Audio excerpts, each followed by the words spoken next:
السلام عليكم ورحمة الله وبركاته. بسم الله الرحمن الرحيم. الحمد لله رب العالمين والعاقبة للمتقين ولا عدوان إلا على الظالمين. أشهد أن لا إله إلا الله وحده لا شريك له وأشهد أن محمدا عبده ورسوله. اللهم صل وسلم على حبيبه الكريم وعلى آله الطيبين الطاهرين المعصومين.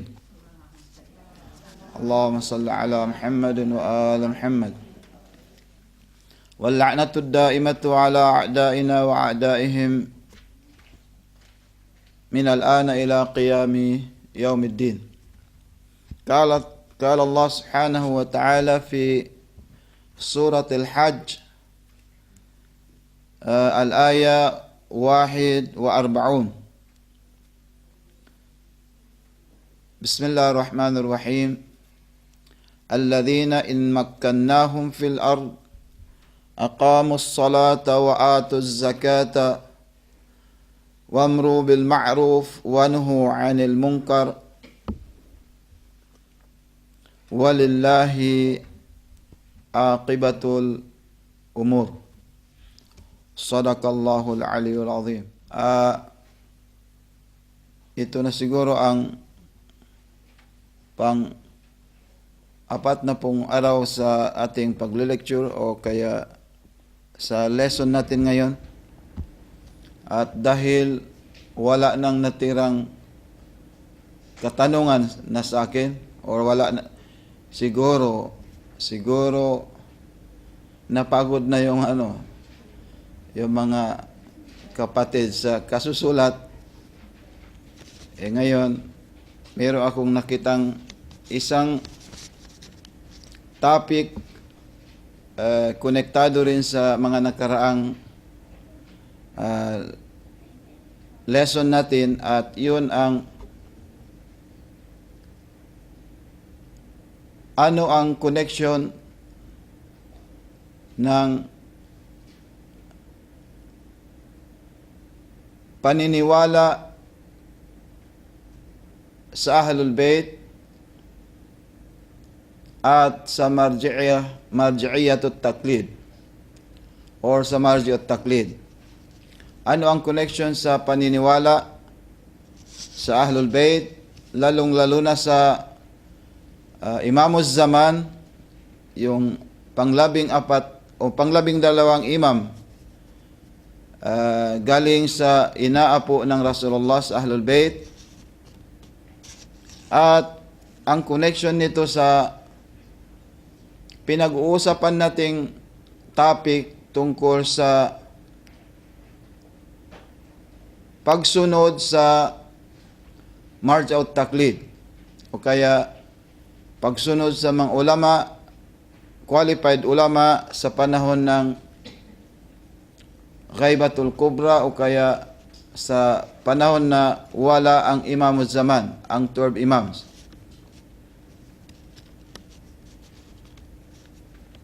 Dahil meron nagtanong sa akin, sabi nila na sapat na daw ba ang paniniwala sa Ahlul Bayt?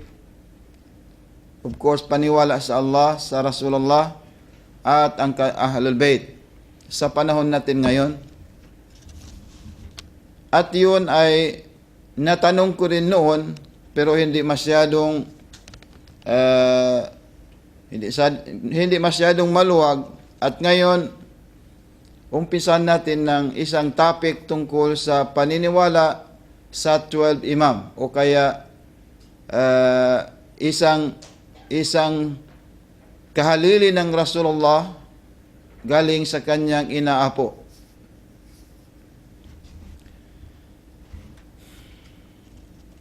Siguro hindi lingid sa lahat na ang paniniwala sa Ahlul Bayt magsisimula sa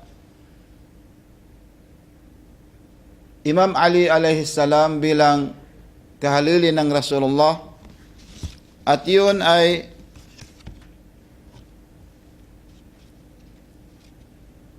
meron tayong makukuhang batayan sa Quran at saka sa mga hadith o kaya mga katuruan na nanggagaling sa Rasulullah sallallahu alaihi wa alihi wasallam, kagaya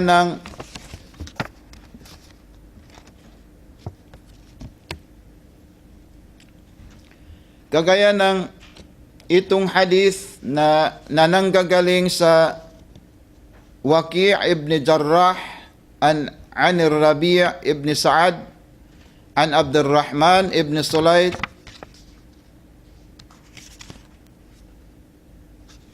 قال الحسين ابن علي عليه السلام, ang Imam Hussein عليه السلام, sabi niya, minna 12 mahdiyan, minna 12 mahdiyan, awwaluhum amirul mu'minin Ali ibn Abi Talib wa akhiruhum at-tasi' min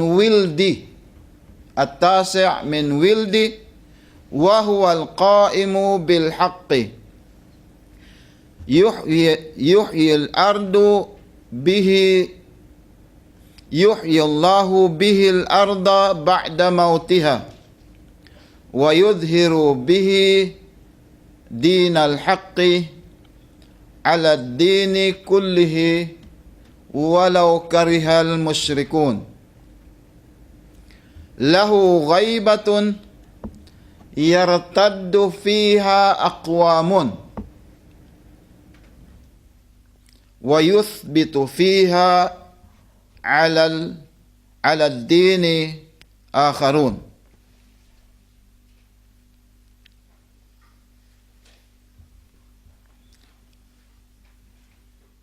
Fayu'dhuna wa yuqalu lahum mata hadzal wa'du in kuntum sadiqin. Surah Yasin verse 29. Itong sinabi natin sa ulihan, mata hadzal wa'd in kuntum sadiqin. Itong hadith na ito ay naglalahad tungkol sa existence ng 12 imams o kaya yung appointed leaders after Rasulullah sallallahu alaihi wa alihi wasallam, na makikita natin sa mga galing sa mga sahabat ng Rasulullah at dumating sa hadith na ang nagriwayat ay ang anak mismo ng Imam Ali, Imam Hussein ibn Ali alayhi salam. Ano ang sinabi niya? Minna 12 mahdiyan. Yung sinabi natin kanina, ano ang connection ng paniniwala sa Ahlul Bayt, lalong-lalo na sa Imam Mahdi, at paniniwala sa marji'ut taklid. Yung marji'ut taklid na sinabi natin noon, na dapat ang isang Muslim, meron siyang sinasamahang authorized jurist, alim na siya ang pinakamarunong at recognize siya ng lahat, kaya niya na mag-deduce ng batas galing sa Quran. So, meron din tayong makukuha noon, inshallah mamaya tatalakayin natin. Pero sa hadith na ito, yushir, magsasabi na, sabi ng Imam Hussein alayhi salam, minna 12 mahdiyan. Anong ibig sabihin ng Mahdi? Ano ibig sabihin ng Mahdi? Yani, Mahdiyun, yani yung taga-gabay o kaya taga-patnubay. Yani, the one who lead the people. Mahdi, yani the one who lead. Or sabihin natin, tagapatnubay. So sinabi ng Rasulullah, sinabi ng Imam Hussein na narinig din niya sa kanyang tatay at sa Rasulullah mismo, sabi niya, minna, galing sa amin, anong ibig sabihin ng galing sa amin? Galing sa pamilya ng Rasulullah sallallahu alaihi wasallam, pamilya ng Quraysh or Bani Hashim. Sabi niya, galing sa amin, meron kaming 12 na tagapatnubay, Mahdiyan. 12 Mahdiyan, 12 imams or 12 leaders. Kung saan, ganun din sa Nabiullah Isa, meron din siyang 12 Ansariyun. Mga helpers. Ano yan? Yung real followers ng Nabiullah Isa, tumulong sa kanya na sa pag-ano ng Islam or ng religion. Sabi na itong Itnashara, itong 12, awwaluhum Amirul Mu'minin Ali ibn Abi Talib. Ang unang-unang Mahdiyan o kaya Mahdiyon, yung tagapatnubay ay ang Imam Ali, Amirul Mu'minin Ali ibn Abi Talib. Amirul Mu'minin Ali ibn Abi Talib, kung saan sinabi ng Rasulullah ang status ng Imam Ali alayhis salam kagaya rin ng Rasulullah, illa annahu la nabiyya ba'di, wala ng nabi, pero ano ang katayuan ng Imam Ali? Siya ay imam o kaya khalifatul muslimin ba'da Rasulullah, pagkatapos ng Rasul, siya ang imam o kaya khalifa. Ang unang-unang tagagabay, sabi ng Imam Hussein, sabi niya Imam Ali ibn Abi Talib, at wa akhiruhum. Anong ibig sabihin ng akhiruhum? Yung ang pinakahuli, yung pinakahuli sa 12 leaders na yan ay min wildi, from my wildi, yani galing sa anak ng Imam Hussein. Galing sa anak ng Imam Hussein alayhis salam. Wa huwa al-qaim, yung pangsiyam na yun na nanggagaling sa akin, sa aking mga anak, na nanggagaling sa aking pamilya, nanggagaling sa lineage ng Imam Hussein alayhis salam. Sabi niya, siya ang qaim bil haq. Siya ang ajjalallahu ta'ala farajahu syarif. Siya ang mag-establish muli ng katahimikan sa mundong ito after na magkakaroon ng ng kasamaan at kapahamakan. So, qaim bil haq, yuhyillahu bihil arda, bubuhayin ng Allah subhanahu wa ta'ala sa pamamagitan niya ng pangsiyam na yan, ang lupa, ba'da mautiha, pagkatapos na ng kanyang pagkamatay. Anong bubuhayin? Namamatay bang lupa? Hindi yung lupa, ibig sabihin nun lupa. Ibig sabihin nun, yani through the appearance of Imam Mahdi, dahil sa paglabas ng Imam Mahdi, sabi niya, sa pamamagitan niya, mabubuhay ang lupa, yani malalaganap, ma-establish ang katahimikan, ang justice, sa lupang ito, pagkatapos ng yung mga kasamaan na nangyayari dito sa mundo. Wa yudhiru bihi dinal haq, at sa pamamagitan din ng pangsiyam na yan, itong pang-9 na pangsiyam na leader, ay siya ang yudhiru, yani yudhir, yani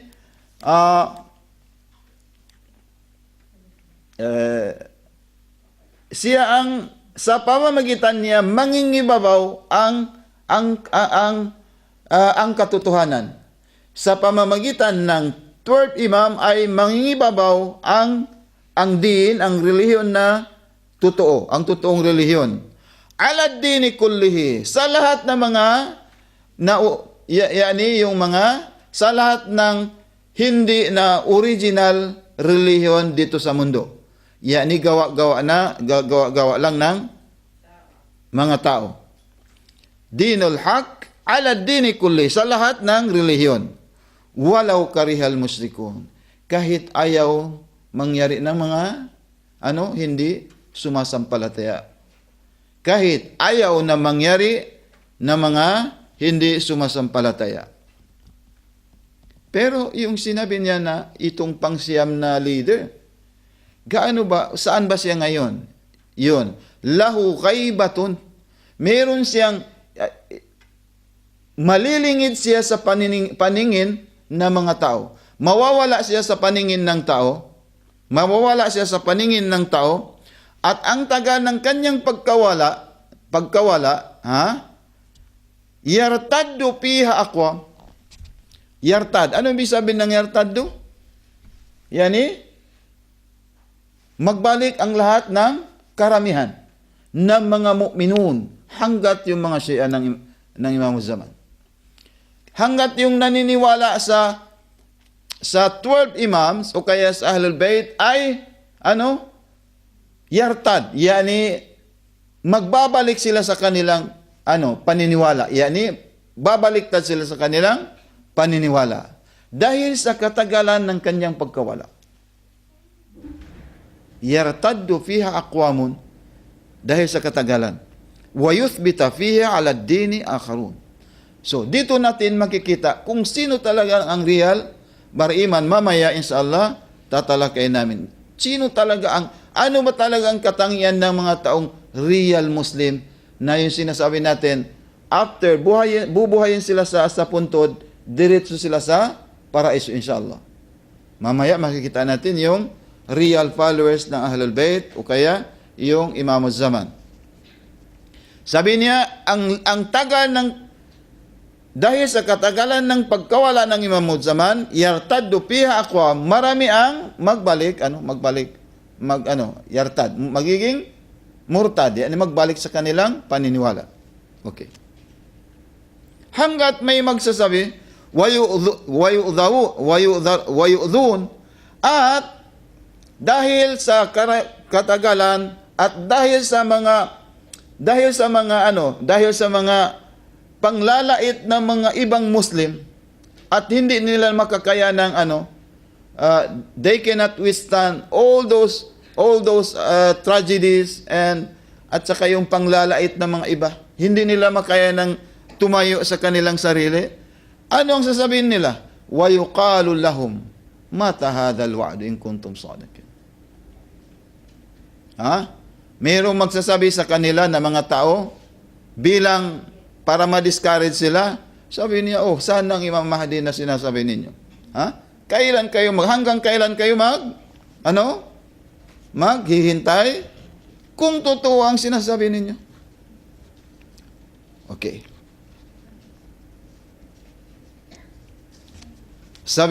Matatagpuan natin sa Surat Yasin yan, 29. Amma inna sabira fi ghaibatihi, yung mga taong matatag, gaya ninyo, alhamdulillah, gaya ninyo. Amma anna sabira fi ghaibatihi, katotohanan yung mga matatag sa kanilang paniniwala, totoo sa kanilang paniniwala, at natiis nila ang adha wat takdhib, yung panglalait ng mga tao sa kanila, yung takdhib, yung sinasabi sa kanila na kayo ay nagsisinungaling, ang relihiyon ninyo ay hindi totoo, ang Ahlul Bayt ay hindi totoo, ang Shia ay musyrik, ang Shia ay kafir, ang Shia ganon-ganon. Naging matatag sila at nakayanan nila lahat yun bimanzilatil mujahidi bisayfi bayna yadi Rasulillah. Sabi niya, ang katayuan ng mga taong yun, yung matatag sila sa kanilang paniniwala at sa kanilang sabar o kaya patient. Sabi niya, ang status nila ay para silang isang mujahid, isang isang taga pa, anong tawag doon? Mujahid. Yung ano, yung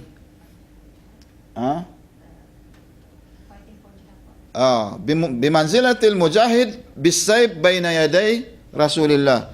Kagaya sila ng mga taong nakikibaka sa digmaan ng Rasulullah sa panahon ng Rasulullah.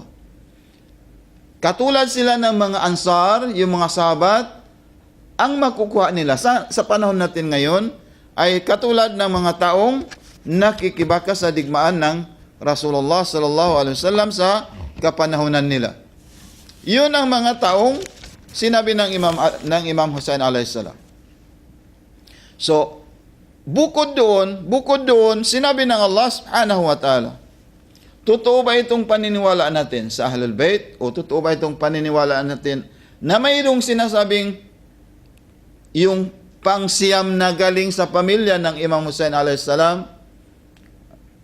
Limbawa, Imam Ali ibn Abi Talib, Hussein ibn Ali, Hasan ibn Ali, Hussein ibn Ali, Ali ibn al-Hussein, Zain al-Abidin, Muhammad ibn Ali al-Baqir, Ja'far ibn Muhammad al-Sadiq, Musa ibn Ja'far al-Kadhim, Ali ibn Musa al-Rida, Muhammad ibn Ali al-Taqi al-Jawad, Ali ibn Muhammad al-Hadi al-Naqi, Hasan ibn Ali al-Zaki al-Askari, at saka yung pangsiyam galing sa pamilya ng Imam Hussein, yun ang Muhammad ibn al-Hasan al-Mahdi ajjalallahu ta'ala farajahu syarif.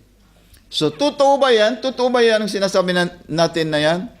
At meron ba kayong makukuha sa Quranul Karim? Tingnan natin itong Suratul Hajj. Okay?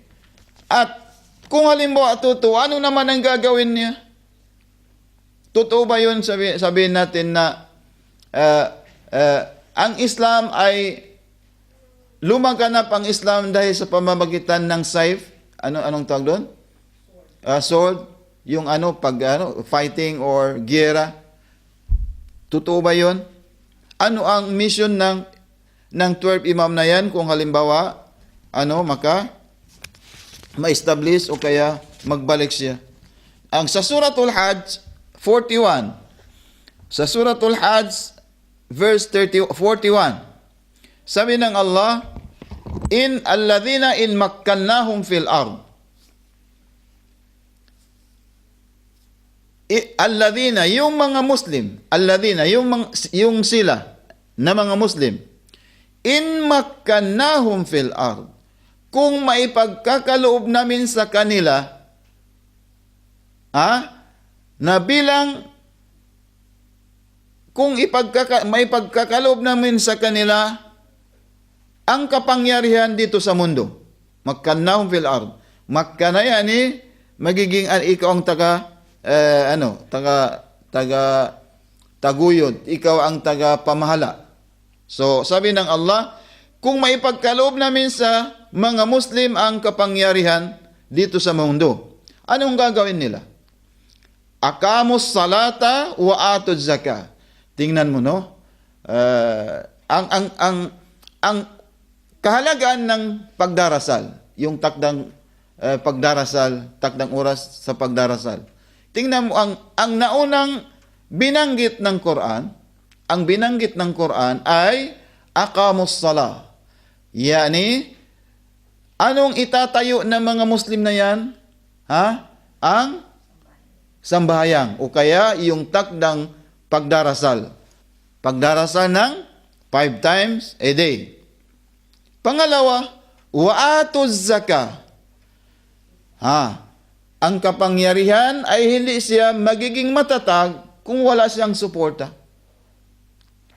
Wa aqamus salata wa atuz zakat, at ipinagkakaloob nila at nagbibigay sila ng mga zakat. Yani yung katungkulang kawanggawa. Yani pagbibigay ng zakat o kaya kawanggawa. Wa'mru bil ma'ruf. Ang pangatlo ay sila ay nag-aanyaya, wa'mur, okay, nag-aanyaya, nag-uutos na gumawa ng kabutihan, wanuhu anil munkar, at ipinagbabawal nila ang kasamaan. Ang lahat ng ipinagbabawal ng Islam, at sa panahon na yan, walillahi aqibatul umur. Sa Allah subhanahu wa ta'ala, ang kahihinatnan o nakakasalalay sa Allah subhanahu wa ta'ala ang lahat ng pangyayari. Yani kahit anuman, kung hindi galing sa kagustuhan ng Allah subhanahu wa ta'ala, ay hindi ding mangyayari. So, itong ayat na ito ay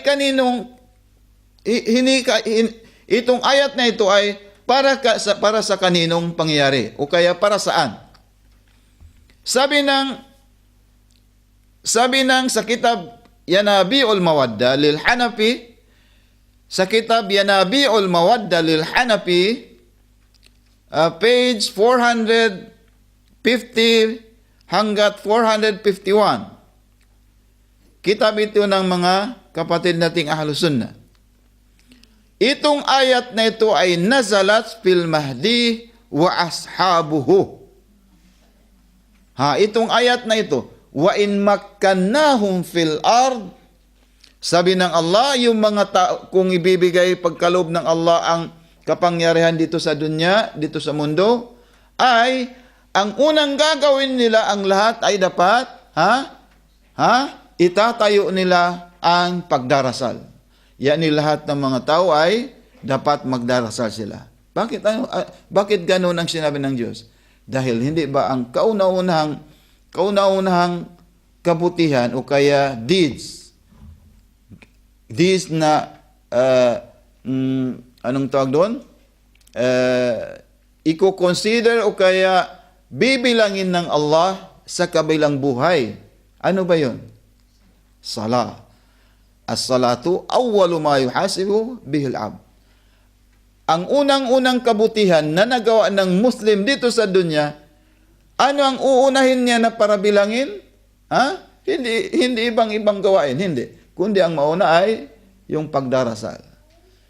Yung pagdarasal o kaya as-salah. So, wa'atu zakah. Yan ay ijtimai. Yani yung social obligation ng bawat Muslim. Aqamus salah, ang salah, bainaka wa bainallah. Obligation mo sa Allah subhanahu wa ta'ala personal. Wa'atu zakah, obligation ng sa social responsibility yan. Sa obligation natin para maitaguyod, maitayo, maitatag ang government ng Islam. So matatagpuan natin ang mga kitab na yan, ang Quran na yan sa Suratul Hajj 41, at binanggit ng lahat, sabi ng mga mga sahabat ng Rasulullah, sabi niya, yamlikuhumullah masyarikul ardi wa magharibiha. Magiging nasa kapangyarihan ng imamuz zaman ang masyarik, ang east at saka west at saka ang silanganan at saka kanluran. Magiging sa kamay ng imamuz zaman, wa yudhhirullahu bihimuddin hatta la yara akthar min adh-dhulmi wal bid'ah.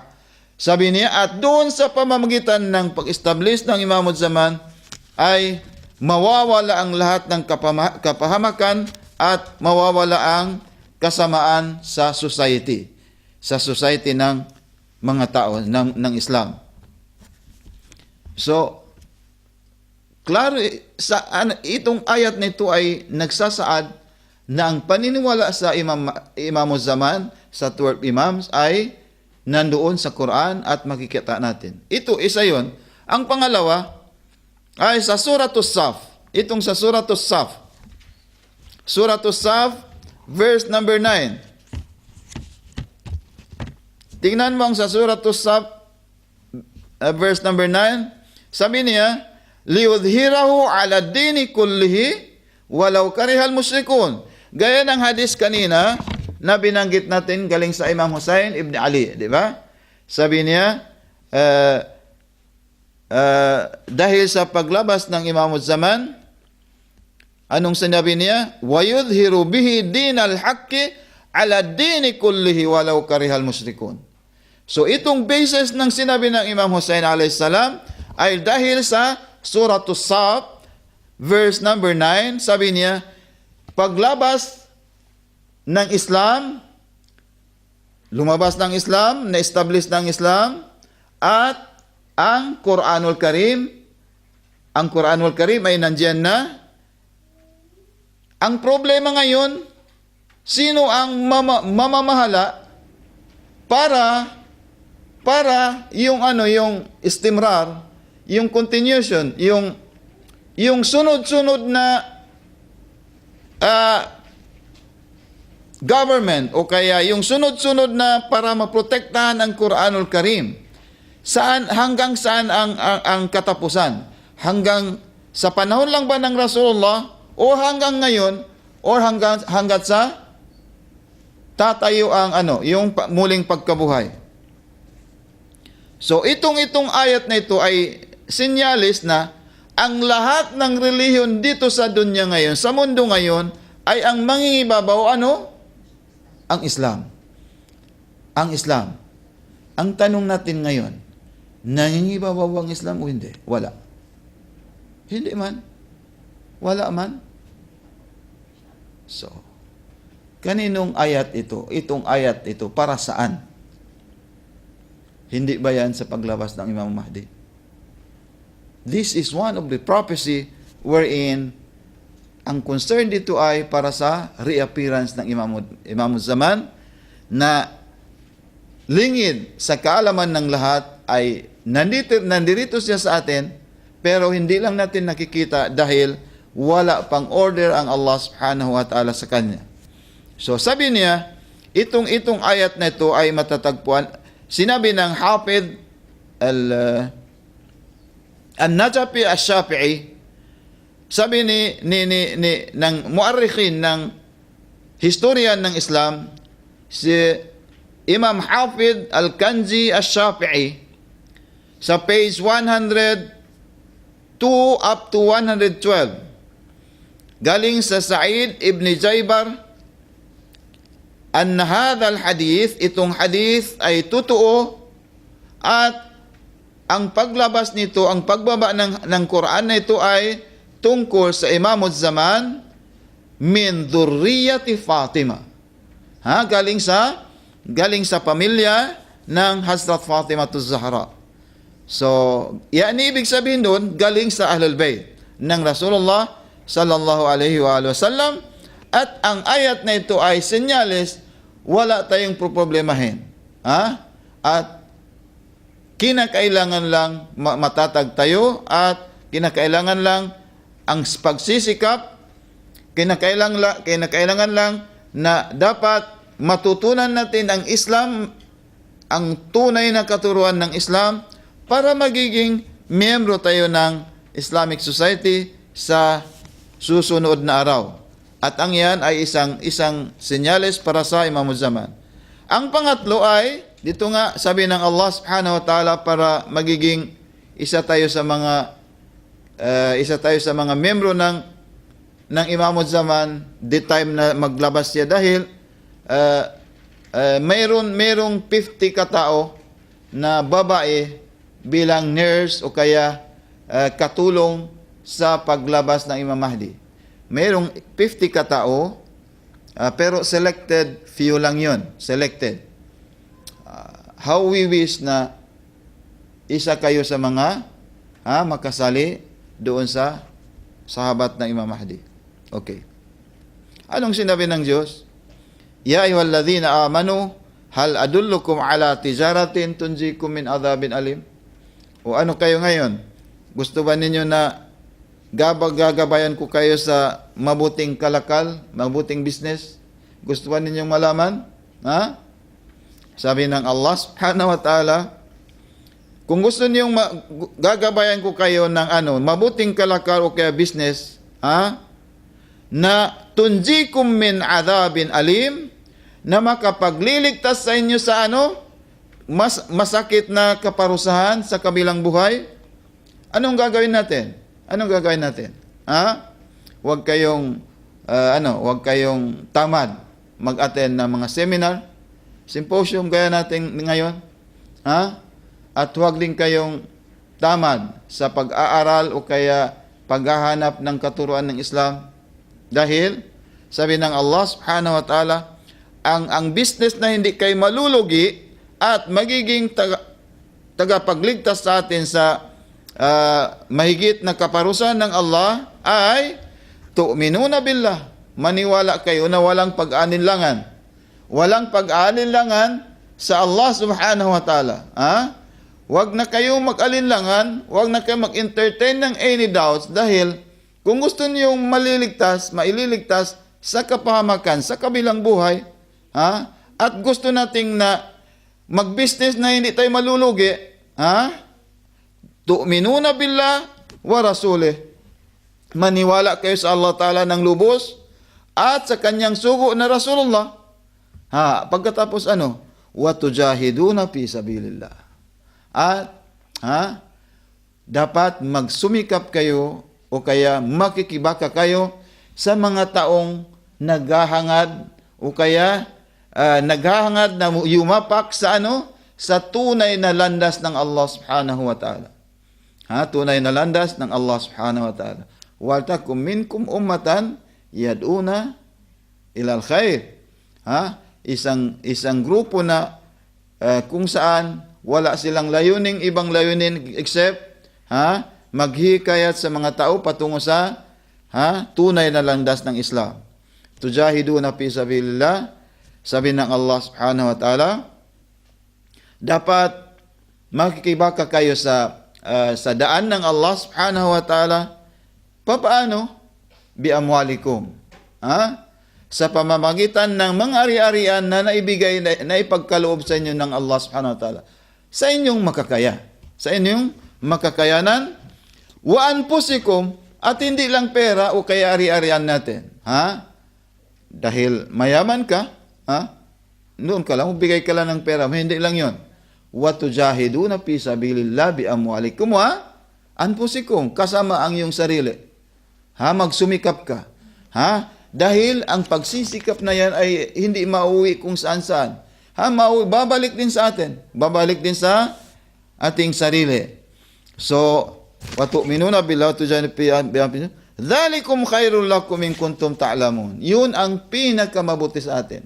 Na huwag tayong mag-alinlangan, makikibaka sa mga Muslim na yumayapak sa tunay na landas ng Islam, tunay na landas ng Allah Subhanahu wa Ta'ala na sa walang pag-alinlangan.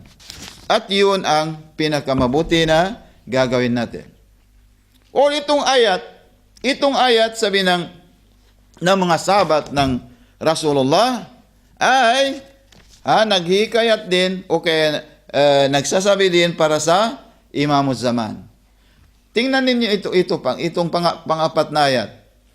Sa Suratul Baqarah number 3, verse 3, no? Alladhina yu'minuna bil ghaib. Anong ibig sabihin ng ghaib? Ang mga taong naniniwala sa hindi nilang nakikita. Hindi nila nakikita. Nakikita ba natin ang Imamuz Zaman o hindi? Yes, tama. Ang kasabihan ng iba, sabi na, yung ghaib na yan, yung hindi natin nakikita, yan? Nalingid sa ating paningin, ay paraiso, impyerno, malaika, at Allah Subhanahu wa Ta'ala, of course, hindi natin nakikita. Isa yung katangian ng isang Muslim.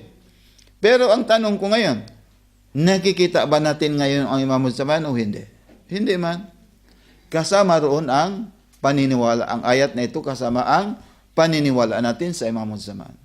Dahil isa yung sipat o kaya katangian ng Muslim na paniniwalaan niya ang sugo o kahalili ng Rasulullah, at yun ang Imamuz Zaman, ang last imam ng Allah, ang last imam ng Islam.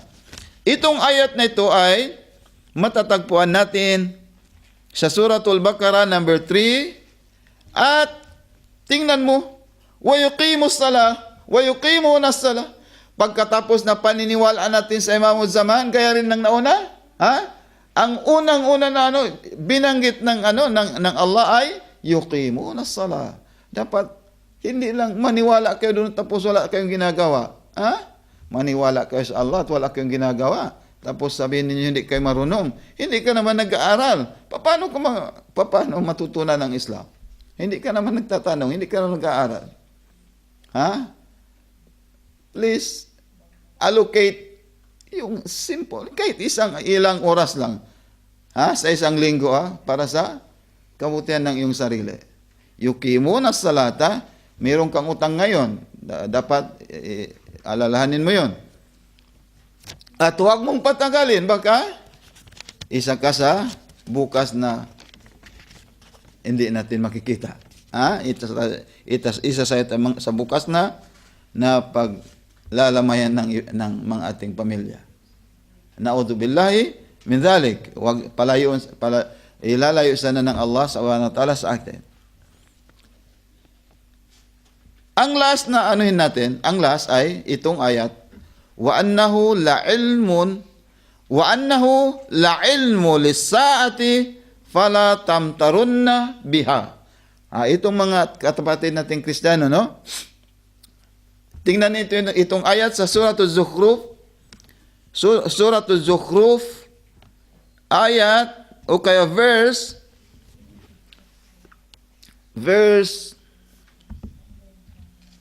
Suratul Zukhruf, hindi ko na usulat ang number ng ayat. Tingnan natin bukas sa Allah. Suratul Zukhruf, ang ayat, itong Zukhruf ay tungkol sa sa ginto ito, palamuting ginto. Zukhruf yan mga tungkol sa mga ginto ito. So, ibig sabihin, kayamanan, no? Kayamanan. Itong Suratul Zukhruf, sabi ng Allah, wa annahu la'ilmun lis-sa'ati. At siya, sabi niya, itong si Jesus, itong Jesus Christ, no? Hesus Kristo. Bakit ba? Siya ang magiging batayan, okay? Siya ang magiging tanda. Wa annahu la'ilmun lis-sa'ati. Siya ang magiging isang tanda sa pagdating ng oras, o kaya panahon.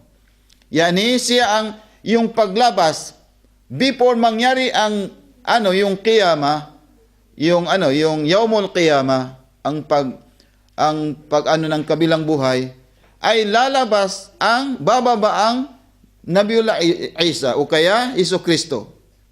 At siya ang magiging tanda. Totoo ba yun o hindi? Tingnan natin ang hadis ng Rasulullah. Sahihul Bukhari, sa Al-Bukhari, Sahihul Bukhari, Volume 2, page 168. Bukhari, Imam al-Bukhari, Volume 2, page 168. Ano ang sinabi niya? Kala Rasulullah, kayfa antum idha nazala ibnu Maryam? Ano kaya ang mangyayari sa inyo o kayo mga kapatid nating Kristiyano? Idha nazala ibnu Maryam, kung bababa kasi ang Hesus Kristo ay nandoon sa taas ng langit, nasa langit. At Nabiullah Idris nandoon din sa langit, buhay. Sino pa? Nabiullah Khidir nandoon din sa langit, buhay. Nabiullah Isa, sabi niya, kayfa antum idha nazal ibnu Maryam? Anong mangyari sa inyo? Hindi pa ba kayo magiging Muslim kung bababa ang ibnu Maryam? Wa imamukum minkum, at ang magiging imam ay galing din sa inyo, galing din sa mga tao. Pero hindi binanggit ng Rasulullah, wa huwa imamun, hindi binanggit. Bababa ang Hesus Kristo, at mayroong imam na magiging imam, hindi ang Jesus Christ. Sa paniniwalaan ng Muslim, pagbaba ng Imamul Zanam, Imamuz Zaman, makikita na ng lahat, mag-reappear ang Imamuz Zaman, bababa din ang Nabiullah Isa sa Makkatul Mukarramah. Doon mismo sa sa ulihan ng Makamul Ibrahim, Makam Ibrahim. Bababa ang Imamuz Zaman at bababa din ang Nabiullah Isa. Sino ang magiging imam? Wa imamukum minkum. Ang imam ay galing sa ng Rasulullah, hindi galing sa Nabiullah Isa. Hindi sa kapanahunan ng Nabiullah Isa. Kapanahunan ito ng Rasulullah. Ibig sabihin, ang imam ninyo sino? Ay Imamuz Zaman. Yung 12 imams na sinasabi natin, minna ithna ashara mahdiyan. 12 yung leaders na nanggagaling sa amin, sabi ng Rasulullah na binanggit natin kanina. So, sa Bukhari, bababa ang Nabiullah Isa bilang katulong ng Imamuz Zaman sa pagpapalaganap ng katotohanan ng Islam. So, why in antum? Saan pa kayo ngayon? Kayo mga kapatid natin, naming Christian. Makikita pa natin ang isa, Sahih Abi Dawud wa Sunan at-Tirmidhi. Kala Rasulullah, la tadhabad dunya hatta yamlika rajulin min ahli baiti. Sabi niya, hindi mawawala ang dunya, itong mundong ito, hindi magkakaroon ng kiyama o kaya Day of Judgment. Hindi darating ang Day of Judgment, ang araw ng muling pagkabuhay, hanggat hindi bababa, la yamliku rajulin, hindi magiging pinuno ang isang lalaki na galing sa Ahlul Bait ko, sabi ng Rasulullah. Galing sa Ahlul Bait ko. Law lam yabqa min ad-dahri illa yawmun wahid. Kahit sabi niya isang araw na lang ang matitira para magkaroon ng muling pagkabuhay, al-ma'ad, yani al-qiyamah. Kahit isang araw na lang, sabi ng Rasulullah, la ba'athallahu fihi rajulan min ahli baiti. Magpapadala pa rin ang Allah subhanahu wa ta'ala ng isang tao na galing sa Ahlul Bait ko. Anong gagawin niya? Yamla'uha ardan, yamla'uha qistan wa adlan, kama muliyat dhulman wa jawra. Anong gagawin ng Imamuz Zaman? Ay ipapalaganap niya ang justice, ang katarungan sa buong mundo. Walang maiiwan na pakir o kaya yung inaapi. Wala ng grupo ng lalait-lait sa ibang Muslim. Walang maiiwan. Lahat ay mag-submit sa justice na ipapalaganap ng Imamuz Zaman sa buong mundo. Walang discrimination sa panahon na yun at walang matitira kundi maniniwala sa Allah subhanahu wa ta'ala. Sino pa ang nagsabi? Ibn Taymiyyah mismo. Itong Ibn Taymiyyah. Tingnan mo anong sinabi ni Ibn Taymiyyah. Sa kitab niya, Minhajus Sunnah, kala, anna ahadithul mahdi ma'rufatun thabitatun fi musnadi al-Imam Ahmad ibn Hanbal. Sabi ng Ibn Taymiyyah, itong hadis tungkol sa paglabas, magiging leader, o kaya pag-imam ng Imamuz Zaman ay totoo at thabita, totoong mangyayari yan, at sinabi ng kitab Imam Ahmad ibn Hanbal. Totoo ang mangyayari o kaya lalabas ang 12 imams at magiging at siyang magiging imam ng lahat at ang Islam ay malalaganap sa buong mundo. Malalaganap, ma-spread ang Islam sa buong mundo inshallah subhanahu wa ta'ala. So, tungkol sa muwasifat ng Imamuz Zaman, ng mga tauhan na kalahok doon.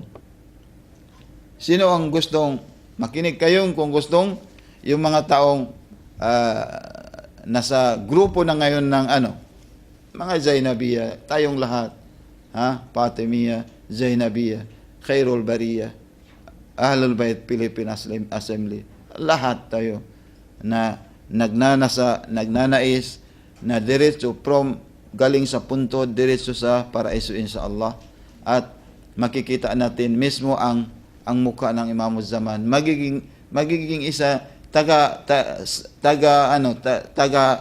hakot tayo ng tubig para sa kanya. Magiging taga bit-bit ng kanyang